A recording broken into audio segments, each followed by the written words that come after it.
Pemirsa, langsung kali ini kita akan membahas topik keamanan gedung terbengkalai. Ya, dan bersama kita telah hadir narasumber Bapak Tatengka Jaya Sudarma, anggota Ikatan Arsitek Indonesia. Dan nanti melalui sambungan telepon kita akan tersambung dengan Kepala Bidang Pengawasan Tata Kota DKI Jakarta, Bapak Wiwit Jalu Aji. Namun sebelum membahas topik kita hari ini, kita saksikan dulu paket berita berikut.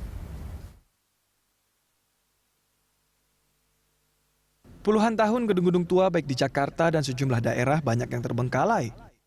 Di antaranya Menara Saidah yang terletak di Cawang, Jakarta Timur, kantor lama PKI di samping Hotel Akasia, Jalan Matraman, Jakarta, dan gedung di Bintaro, Tangerang Selatan. Berbagai faktor dan penyebab gedung-gedung tua di Jakarta dan sejumlah daerah terbengkalai.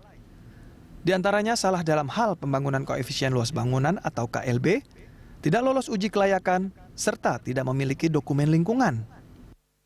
Sebelumnya, gedung tua 17 lantai di Bintaro, Tangerang Selatan roboh pada Kamis lalu. Struktur bangunan yang tidak kokoh disinyalir menjadi penyebab robohnya bangunan tersebut. Polres Tangerang Selatan melakukan penyelidikan atas robohnya gedung di Bintaro. Polisi menemukan adanya pelaksanaan pembongkaran yang tidak berizin. Namun polisi masih melakukan penyelidikan mendalam dalam peristiwa tersebut. Adakah aturan yang mengatur tata cara merobohkan gedung tua?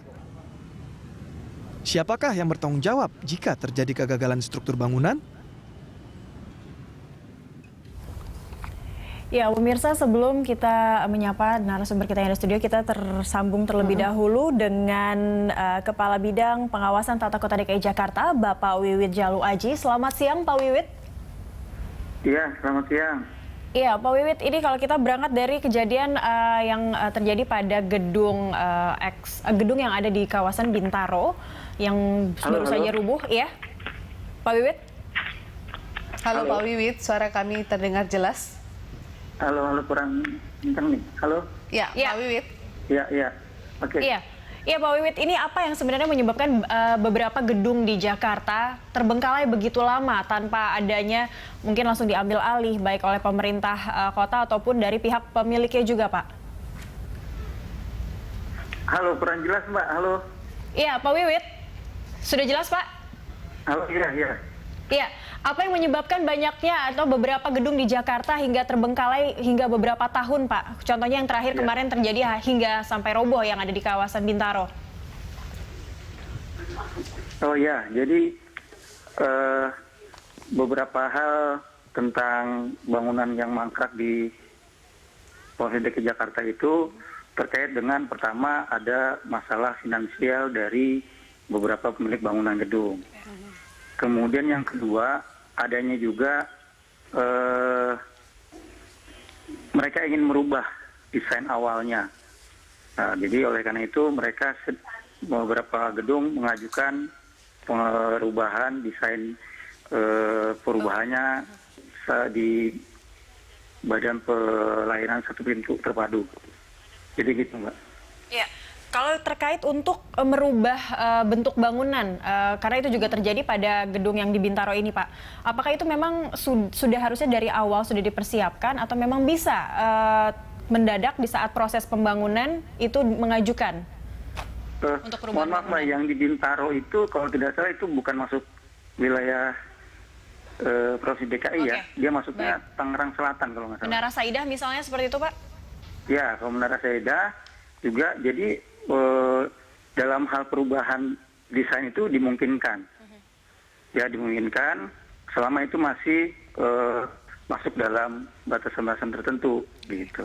Oke. Itu dimungkinkan. Baik, Pak Wiwit, ini kan gedung-gedung bisa tadi Bapak sebut juga mangkrak ya begitu, dan ini gedung-gedung nganggur yang tidak digunakan. Adakah sebenarnya jangka waktu penggunaan gedung? Artinya gedung ini kemudian tidak masalah dibiarkan bertahun-tahun tanpa digunakan, atau sebenarnya ada aturan juga dari Pemprov mengenai penggunaan dan pengelolaan gedung? Dalam hal aturan itu sebenarnya tidak ada terbatas waktu mangkrak sampai berapa lama, belum ada aturan itu. Hanya saja saat ini kami juga sedang mengidentifikasi, mendata bangunan-bangunan yang saat ini di wilayah DKI Jakarta ini, khususnya bangunan tinggi ya, itu bangunan yang mangkrak. Kita akan data, kemudian akan kita identifikasi, kemudian kita akan lakukan pemeriksaan awal. Pemeriksaan awal apakah ini perlu dilakukan kajian lebih lanjut. Oke, kajian lebih lanjutnya itu akan mengarah kemana Pak? Apakah gedung ini kalau tidak kemudian diselesaikan oleh pihak pemiliknya, entah itu direnovasi ulang atau kemudian diperbaiki lagi kontur gedungnya, kemudian diambil alih oleh Pemprov, atau seperti apa pengkajian yang akan dilakukan ini akan mengarah kemana? Iya, jadi kalau di dalam aturan Perda kita, Perda 7 2010, itu bisa sampai dengan penetapan pembongkaran. Jadi kita dalam kaitan pemeriksaan pendataan ini kita lakukan oleh Pemda, Pemprov. Ya, pendataan, kemudian kita identifikasi awal, pemeriksaan awal. Nah, apakah ini perlu kajian lebih lanjut terkait dengan kondisi bangunan, apakah ini membahayakan dan lain sebagainya. Ini baru dilakukan ya Pak ya? Ya, ini baru akan kita lakukan, Mbak. Oke, baik. Kalau melihat dari kondisi yang melihat bangunan-bangunan yang ada di Jakarta yang terbengkalai juga ada beberapa ini Pak, dari pengkajian yang sudah dilakukan, apa yang menjadi kendala biasanya bangunan itu bisa terbengkalai dan bagaimana memutuskannya untuk melanjutkan bangunan itu atau seperti apa Pak Wiwit? Ya, terkendalanya utamanya pemiliknya ya. Jadi kalau mangkrak biasanya kan kemudian kita identifikasi, kita data, kemudian kita akan sampaikan ke pemiliknya. Nah, di saat ini pemiliknya misalnya sudah berubah atau mereka sudah finansialnya sudah ini, itu agak kesulitan kita. Tapi kita akan coba seperti yang Menara Saida kemarin juga gitu. Jadi Menara Saida kita identifikasi, kemudian kita panggil pemiliknya. Nah, kita panggil pemiliknya itu ada jeda waktu yang cukup lama karena setelah kita identifikasi awal, kita akan sampaikan ke pemilik untuk silakan untuk dikaji oleh pihak konsultan yang independen oleh mereka. Oke, gitu. baik. Pak Wid, saya ke narasumber di studio dulu, ke Pak Tateng. Pak, kok bisa roboh sih Pak sebenarnya? Contohnya yang di Bintaro kemarin, itu apa sih yang menyebabkan, karena kan itu juga gedung nganggur, artinya tidak digunakan juga, tidak menampung beban juga sebenarnya Pak Tateng? Iya, kebetulan saya TABG Tangsel. Oke. Kami belum bisa mengekspos isu ini, tapi sudah kami kendalikan. Sejak malam terjadinya kejadian itu, kami sudah berkoordinasi dengan Ibu Wali dan jajaran Pemda, sehingga pagi-pagi jam 8 kami sudah sidak ke lapangan. Temuan apa yang didapatkan saat sidak itu? Jadi memang ada sebagian lantai dari lantai 3 sampai 15 itu sudah ambruk gitu ya. Itu sudah ambruk lebih awal atau? Sudah ambruk pada saat kami datang. Itu yang menyebabkan kekagetan gitu ya. Jadi kami belum bisa ekspos itu, kami sedang dalami dan setiap hari kami berapat sama pemilik gedung dan tim dari Pemda Tangsel, jajaran masyarakat, wakil masyarakat, Polri dan sebagainya. Jadi mudah-mudahan dalam waktu dekat itu akan segera bisa diselesaikan, dibongkar habis tanpa mengganggu lingkungan dan kenyamanan. Dan kalau melihat bentuknya yang roboh, cuman robohnya tidak keseluruhan seperti itu, Pak Tateng, ini dari Anda sendiri, pengamatan Anda sebagai arsitek, ini memang roboh dengan melihat kondisi gedung yang sudah lama mangkrak selama hampir 20 tahun, atau ada unsur kesengajaan atau seperti apa? Yang kami ketahui tidak. Jadi ini seperti Pak Wibit sampaikan, itu ada keputusan financial bisnis lah, ya. Di mana kalau tidak salah gedung ini beralih kepemilikan melalui BPPN waktu itu tahun 98 gitu. Nah, sejak itu beralih ke pemilik yang sekarang. Nah, kemudian pemilik yang sekarang berencana memang membongkar itu gitu. Untuk dikembangkan secara optimal, ya. Kan nilai tanah makin bergerak naik gitu ya. Nah, ini yang menjadi persoalan gitu ya.